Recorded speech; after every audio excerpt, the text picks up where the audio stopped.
Hey guys, it's Carson Hunsaker here. Sorry I wasn't able to be in class today. I'm currently in Kansas. But I still wanted to talk about Weatherford's company then and now. So to start, the company culture back then was very aggressive with a lot of management pressure. So Weatherford, their goal was to create a superior international tax avoidance structure that reduced their effective tax rate and tax expense. And so already just tax avoidance just doesn't sound that good. So that's a little bit of a red flag already. And then there were said to be emails among like their senior management that took pride in being a high growth organization that took a focus on growth and better earnings, even if this came at the expense of governance and compliance. And so again, it just they're trying to focus on growth rather than just growing at a slower pace and making sure that they stay in compliance with the law.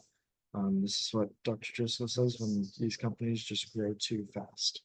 Number two, they have incentives. So these companies they're a public company, and so they'll put out earnings expect or estimates, and usually these companies don't want to change them in order to not allow the price to jump one way or the other.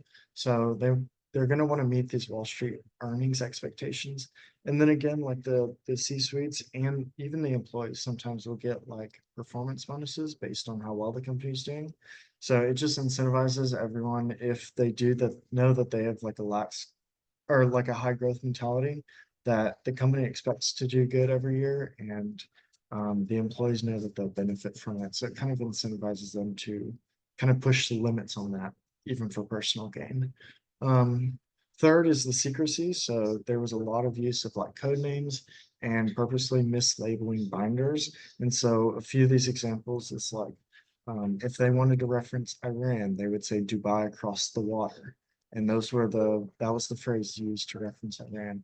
A lot of the key transaction documents were placed in mislabeled binders, and then a bunch of like false accounting and inventory documents were also created in order to cover up any illegal activity that was going on within the company.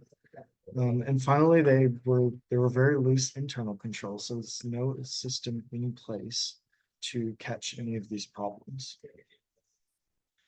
So how about the company now? So last year, 2023, they had a revenue of just over 5 billion, which is pretty good, but it's about a third of what it was a decade ago. Stock price is $92, give or take. I think I checked a couple seconds ago, it's like 92.15.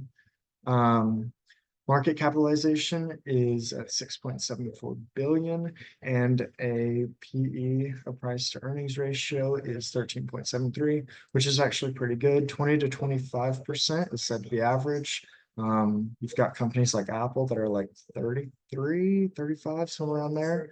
But anything under 15, 20 is said to be good. So 13.73 is actually good.